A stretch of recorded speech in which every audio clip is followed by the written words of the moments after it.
નમસ્કાર મિત્રો, હું હરિઓદન ચોકસી આપ સૌનું સ્વાગત કરું છું. મિત્રો, આજના વિડીયોમાં આપનું ખૂબ ખૂબ સ્વાગત.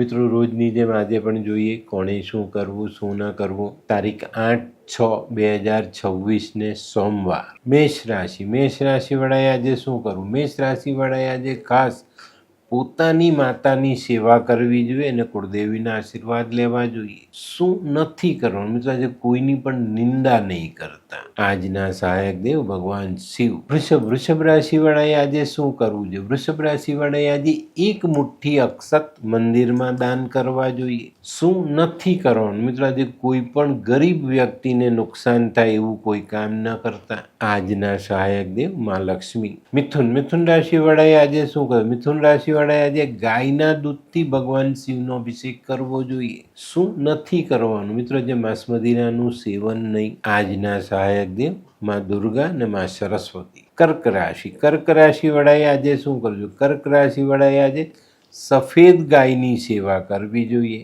સફેદ ગાયને લીલો ચારો ખવડાવજો. શું નથી કરવાનું? મિત્રો, આજે ખોટો ગુસ્સો નહીં કરવો. આજના સહાયક દેવ ભગવાન શિવ ને માં પાર્વતી. સિંહ રાશિવાળાએ આજે શું કરવું? સિંહ રાશિવાળાએ આજે શિવની આરાધના કરવી જોઈએ. માં પાર્વતીના આશીર્વાદ લેવા જોઈએ અને સ્નાન કરો તો પાણીમાં દૂધ નાખીને સ્નાન કરજો. શું નથી કરવું? મિત્રો, આજે કોઈ પણ વ્યક્તિનું અપમાન નહીં કરતા. આજના સહાયક દેવ ભગવાન શિવ અને સૂર્યનારાયણ.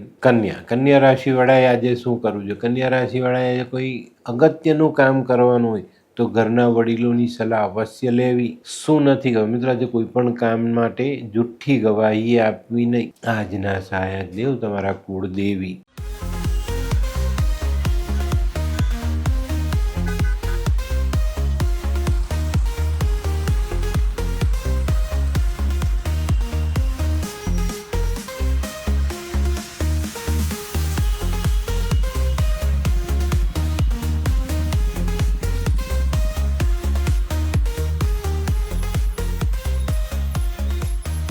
મયુર, વાહ.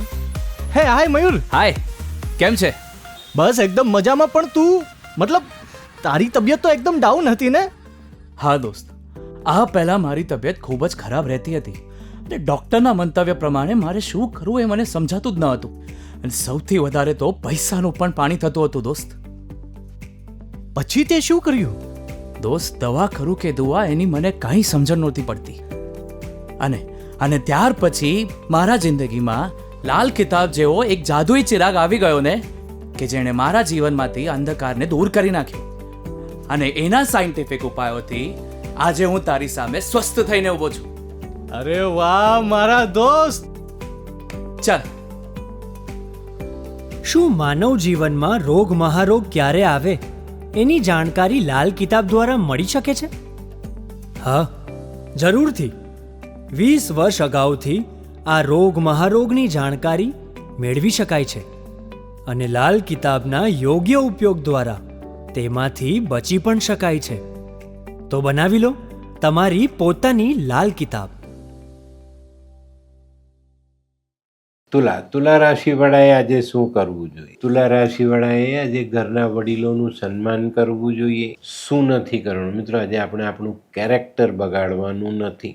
આજના સહાયક દેવ ભગવાન કૃષ્ણ અને રાધા. વૃશ્ચિક રાશિવાળાએ આજે શું કરવું? વૃશ્ચિક રાશિવાળાએ આજે કોઈને કરેલો વાયદો સમયસર નિભાવવો જોઈએ. શું નથી કરવાનું? મિત્રો, આજે માતાને દુઃખ પડે એવું કોઈ કામ નહીં કરતા. આજના સહાયક દેવ હનુમાનજી અને શિવજી.